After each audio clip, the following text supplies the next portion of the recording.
Amém? Dê um glória a Deus, igreja do Senhor. Para que todos venham compreender essa palavra, você precisa entender duas coisas antes. Primeira, a diferença do que é lei e do que é graça. Para que você não venha se perder. Para que você não venha achar que você vive uma graça, sendo que na verdade às vezes você nunca nem conheceu ela. Então, entendam uma coisa. A lei é tudo aquilo que você faz com esforço próprio. Sabe, tudo aquilo que você acha que você merece. Tudo que tem a mão do ser humano, isso é a lei. Tudo que é graça é um favor imerecido. Tudo aquilo que nós não merecemos, isso é a graça. Então, nós hoje vivemos a graça. Mas a graça não é pelaquilo que nós fazemos. A graça é pelo que Jesus Cristo já fez por nós. Irmãos, pense nisso. Ele não vai fazer. Ele já fez. Basta eu tomar posse. Uma coisa que nós precisamos compreender de uma vez por todas. Uma vez que você quer viver verdadeiramente a graça, você precisa compreender que não depende mais de você. Tudo depende de Deus. A salvação dependeu de você? Não é um dom de Deus, não é gratuito. Você não precisa fazer nada. Inclusive é Deus quem te escolhe. Dom gratuito, para que ninguém se vanglorie. Só que curiosamente, as pessoas acham que para ser bem sucedido você precisa fazer muita coisa. Por isso que tem pessoas que vivem trabalhando e não saem do lugar. Não é que você não precisa trabalhar. Você tem que continuar trabalhando. Mas não é pelo seu esforço que Deus vai derramar a graça ainda mais sobre você. Na mensagem de hoje, eu creio que o Espírito Santo vai revelando isso para você. Amém? Versículo 1 diz assim: digo, porém, que enquanto o herdeiro é menor de idade, em nada difere de um escravo, embora seja dono de tudo. Quando você aceitou Jesus, você se tornou herdeiro.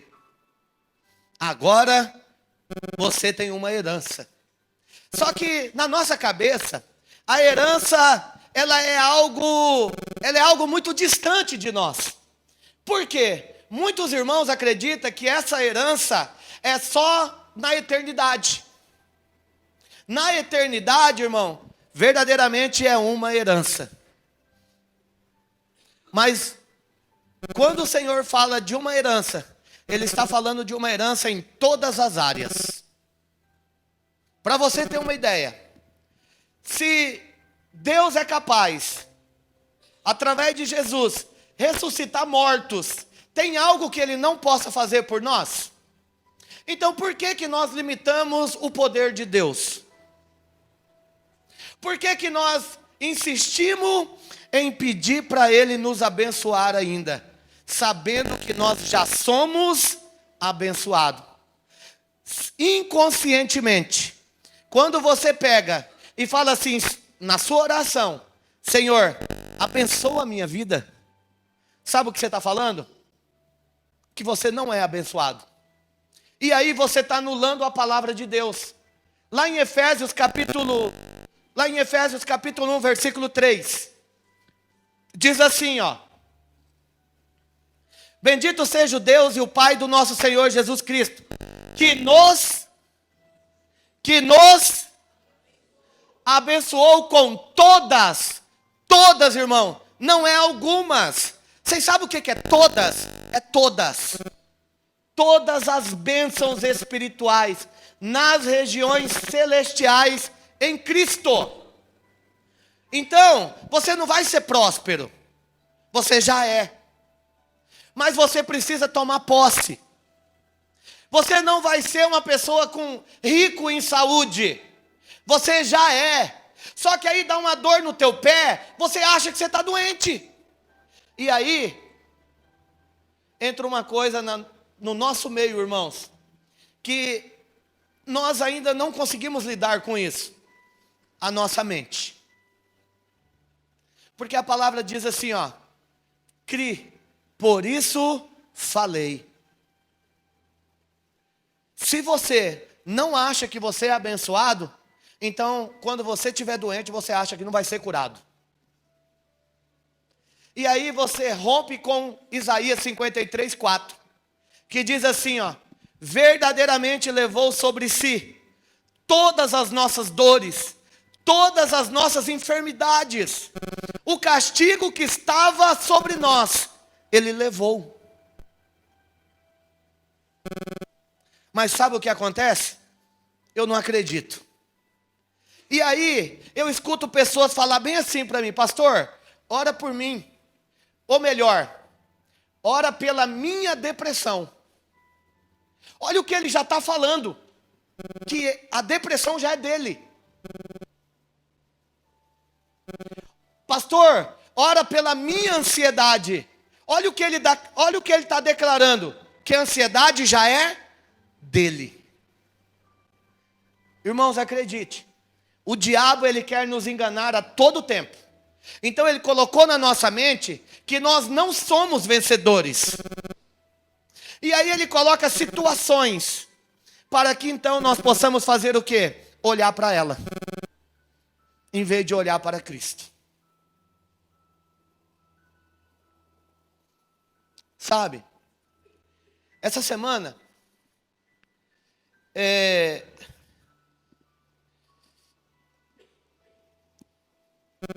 a gente teve uma perca muito triste. Ela era bem amiga da Maiara, mas assim, eu não tive muito contato com ela, mas, sabe, eu fiquei muito triste. E eu ficava toda hora perguntando para Deus por quê. Porque ela ceifou a sua vida. E eu perguntando para Deus, e eu já tenho uma noção o que é. A pessoa, quando ela comete o suicídio, ela quer tirar a dor que ela sente. Ela não quer tirar a vida. Só que eu perguntando para Deus, sabe a resposta que Ele me deu? Olha para o mundo animal. Que dia que você viu um animal cometendo suicídio? O animal pode estar sendo devorado por um leão. Ele vai lutar até a morte. Ele não vai desistir. Inclusive, qualquer pessoa que assiste aquele Discovery, você vai ver que o animal, por mais que ele esteja ali sofrendo, ele vai continuar lutando. Inclusive naqueles lagos, aonde passa vários antílopes, aqueles crocodilos tentam de toda forma abocanhar eles. Inclusive às vezes chega a pegar eles, afunda eles, e eles ficam insistindo, e muitos escapam com vida. Sabe por quê? Não desistem. E quando nós lemos lá em Eclesiastes capítulo 3, versículo 1 em diante, vai falar todas as estações que existem. 28 estações. Lá fala que existe uma estação que nós vamos nascer. E existe uma estação que nós vamos morrer também. Só que não fala que existe uma estação que nós temos que desistir. Nós não podemos desistir, igreja.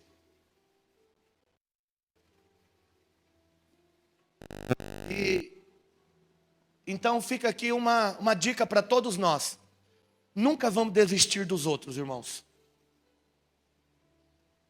Não me importa. Não importa o que a pessoa fazer. Eu não tenho direito de desistir dela. Nunca vamos desistir de ninguém. Mas nós somos o sal da terra. Precisamos levar o tempero na vida das pessoas. A palavra diz que nós somos reis e sacerdotes. Reis porque temos autoridade que vem de Deus. Sacerdote porque nós temos a palavra de Deus na nossa boca, para declarar vida na vida das pessoas. Então nós temos que exercer isso na vida delas.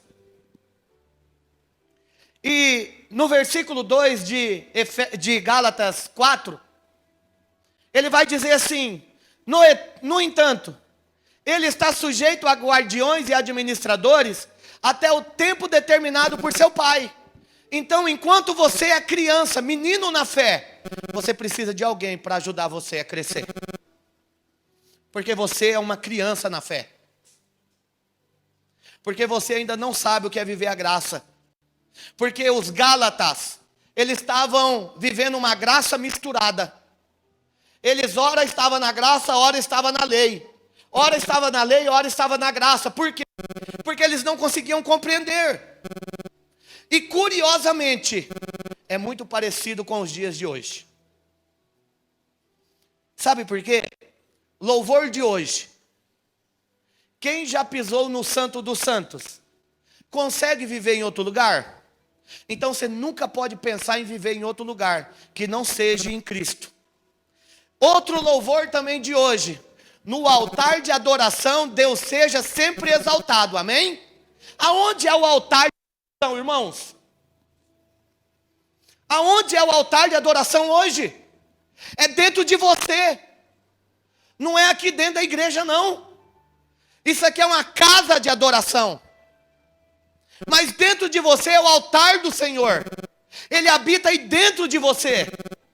E quanto mais você exaltar Ele aí, mais de Deus você vai sentir. Mais poder de Deus você vai ter.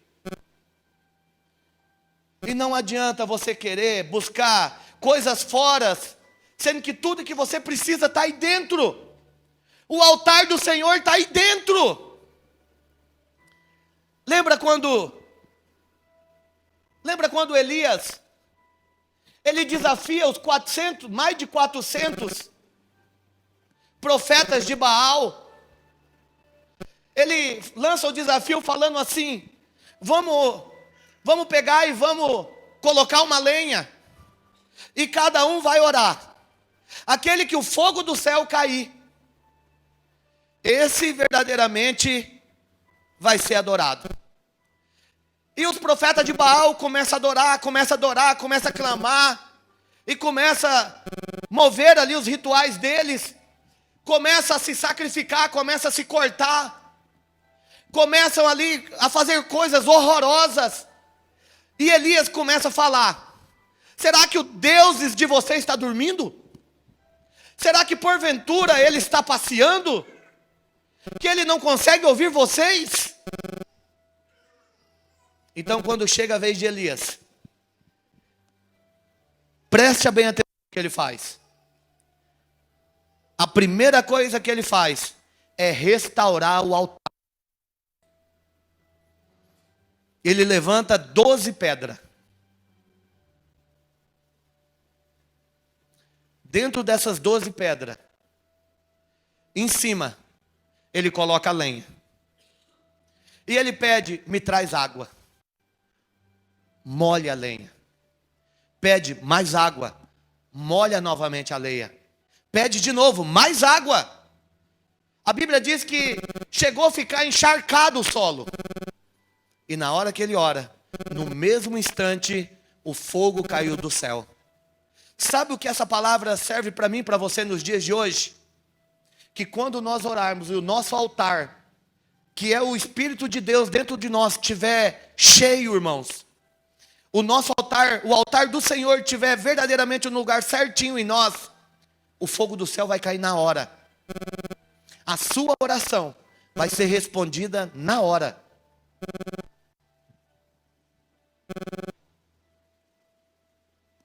Porque o fogo que caiu do céu foi a oração atendida. Não há o que você vai pedir que Deus não vai responder. Só que enquanto você é menino na fé, Deus precisa colocar pessoas para te ensinar, para te mostrar qual que é o caminho. Olha, esse caminho não vai dar certo. Só que aí tem um problema. Porque o que adianta Deus colocar guardiões e administradores? Em outras Bíblias vai estar tutores, se você não quer ouvir eles. Se você vem e fala para mim: pastor, eu vou me separar. Aí eu falo: irmão, não se separa. Mas você nem me ouve. Eu nem sei por que você veio pedir para mim um conselho. Se você vem falar para mim assim, pastor, eu estou com as minhas finanças assim, e eu te dou um conselho de Deus. Porque, irmão, vocês precisam entender uma coisa. Quando vocês vêm procurar o pastor Rosemildo, vocês não vêm procurar o Rosemildo. Porque o Rosemildo não tem nada para ensinar vocês. Se fosse para me ensinar alguém, eu ia continuar dando aula. Mas quando alguém vem pedir um conselho para mim, eu permito que o Espírito Santo aconselhe a pessoa através de mim. Eu não uso do meu conhecimento para mim pegar e ensinar ninguém. Mas eu uso sempre a palavra que vem de Deus para me aconselhar as pessoas. E se você não aceita esse conselho, você não está largando de ouvir o Rosemildo. Você não está largando de ouvir o pastor Rosemildo. Você está largando de ouvir o próprio. Por isso, irmãos, eu nunca tomo decisões que é você quem deve tomar. Eu te direciono. Eu te dou o norte. Mas cabe você decidir o que você tem que fazer. Por isso, enquanto o menino é pequeno, enquanto o menino é de menor, ele precisa de um guardião, de um tutor, até quando ele cresça, mesmo que ele já seja dono de tudo. Amém? Versículo 3. Assim também nós, quando éramos menores, estávamos escravizados aos princípios elementares do mundo. 4. Mas quando chegou a plenitude do tempo, a palavra plenitude significa o tempo completo de Deus. Sabe quando chegou o tempo completo de Deus? Deus te escolheu. E aí um dia você estava num lugar, e alguém chegou para você, ou alguém estava no culto, ou um pastor, eu não sei aonde aconteceu, alguém chegou para você e falou assim, você quer aceitar Jesus como Senhor e Salvador da sua vida? E você sentiu algo assim dentro de você, e naquele momento, sem pensar em nada, você falou, eu quero. Você nem pensou o que é aceitar Jesus. Mas algo dentro de você, que nós chamamos de fé, que também quem dá é o próprio Deus, na hora, fez com que você aceitasse. E agora, o tempo completo de Deus na sua vida aconteceu. E Deus enviou o seu filho, nascido de mulher, nascido debaixo da lei, porque ele cumpre as leis para nós. Porque nós não conseguimos cumprir, irmãos. Não há um sequer que conseguiu cumprir. Por isso, Deus despiu da sua glória. Ele larga todo, ele emana de todo o seu poder. E se fez homem, que nem eu e você, para habitar no nosso meio. Para sentir o que nós sentimos. Para viver o que nós vivemos. 5.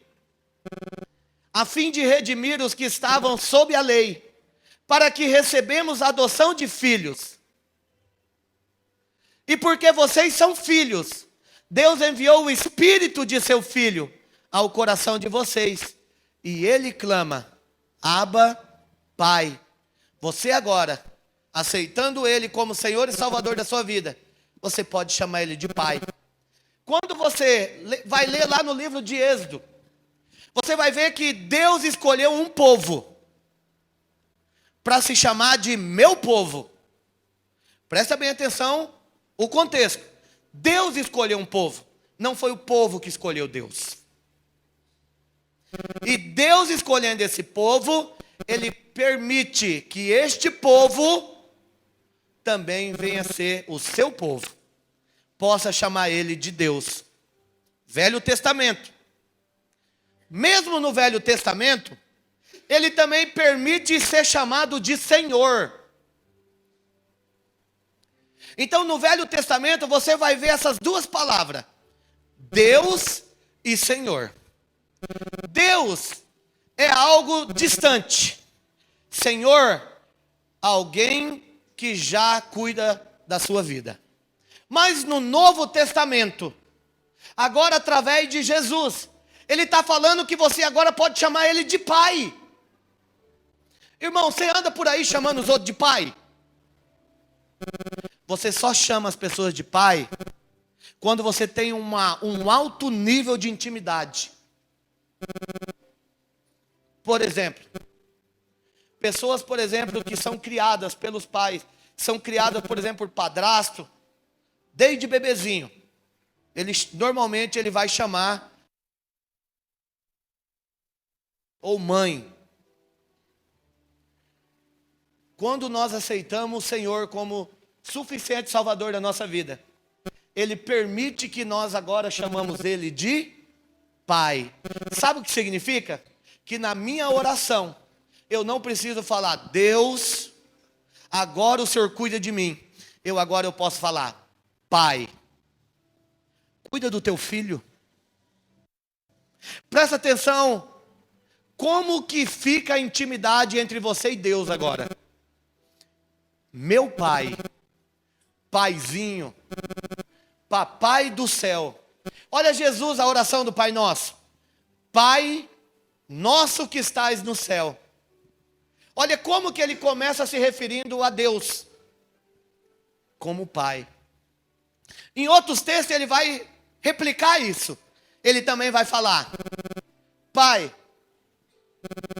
perdoa eles, porque eles não sabem o que fazem.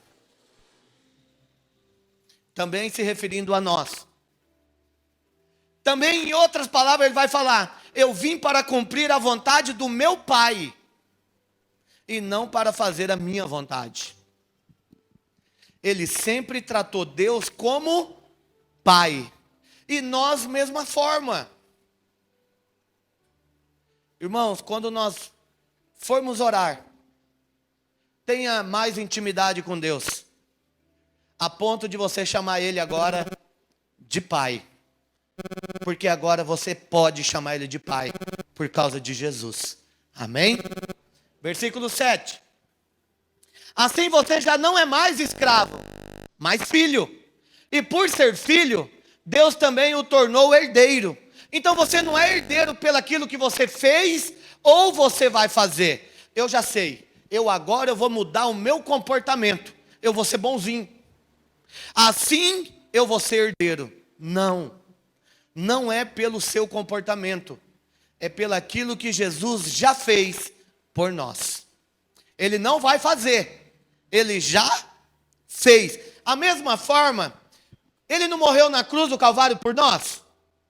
A Bíblia diz que uma vez só Ele morreu, é suficiente por todos os nossos pecados. Amém?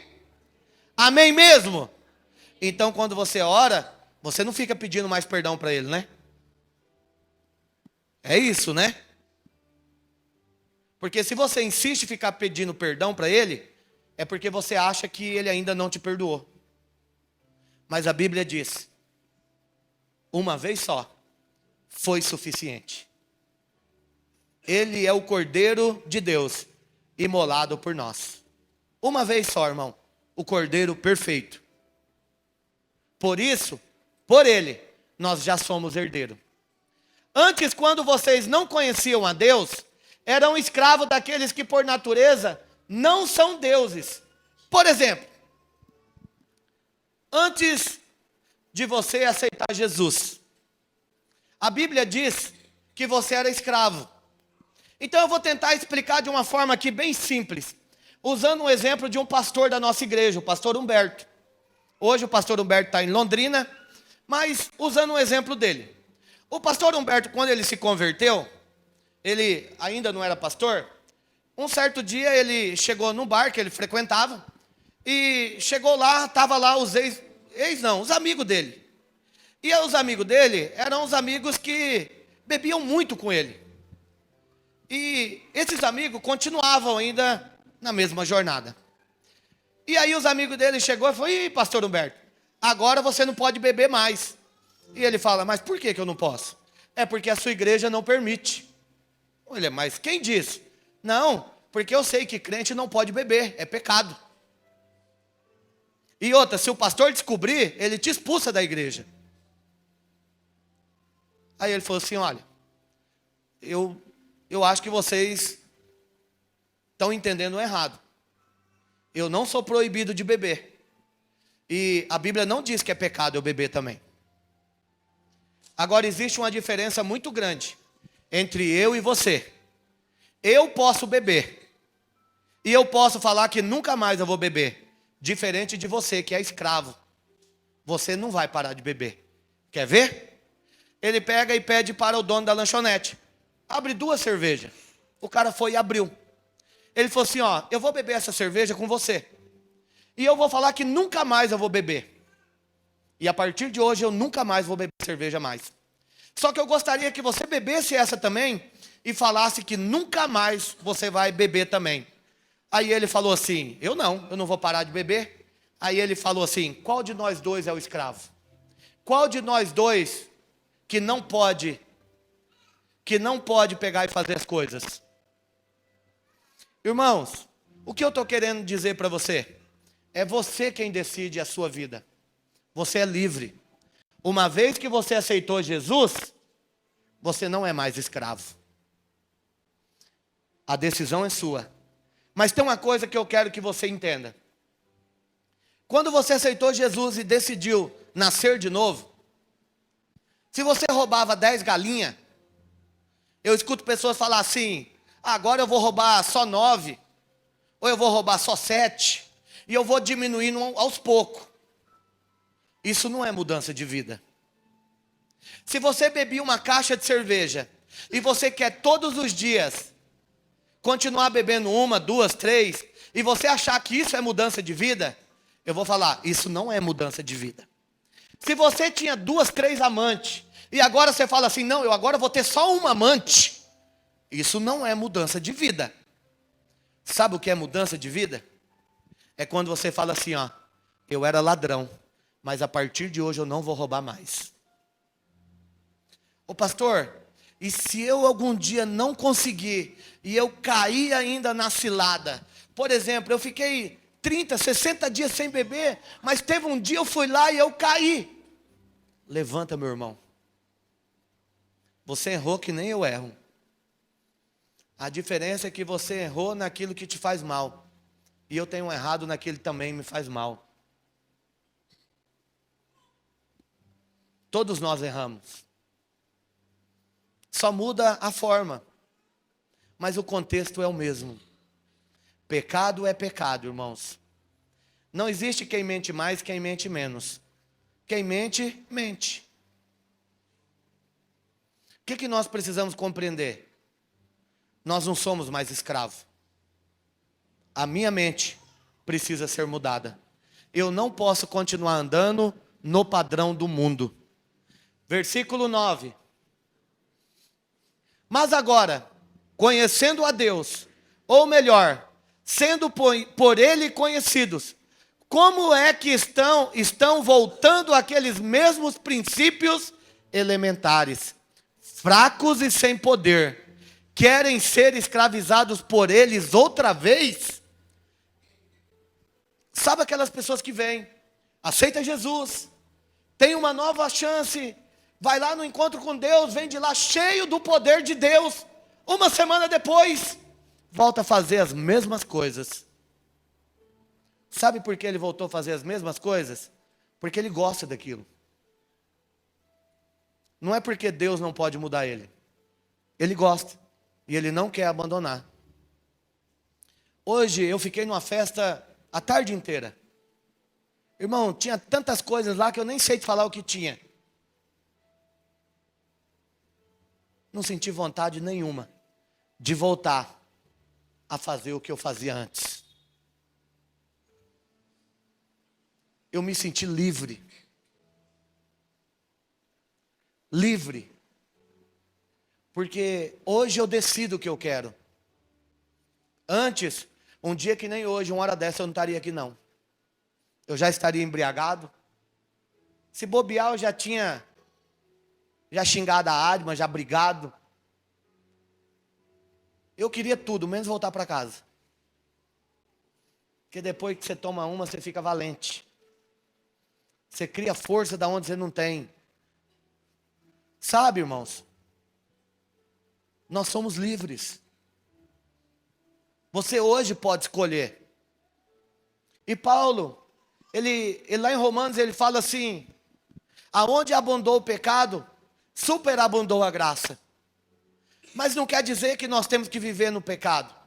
Olha o que ele diz em Romanos capítulo 6, versículo 1.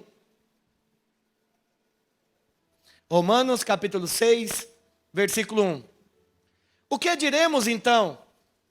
Continuaremos pecando para que a graça aumente? Olha o versículo 2, a resposta. De maneira nenhuma. Nós, os que morremos para o pecado, como podemos continuar vivendo nele?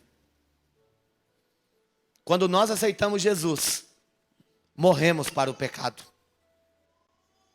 A nossa carne é fraca, irmãos. A nossa natureza é pecaminosa.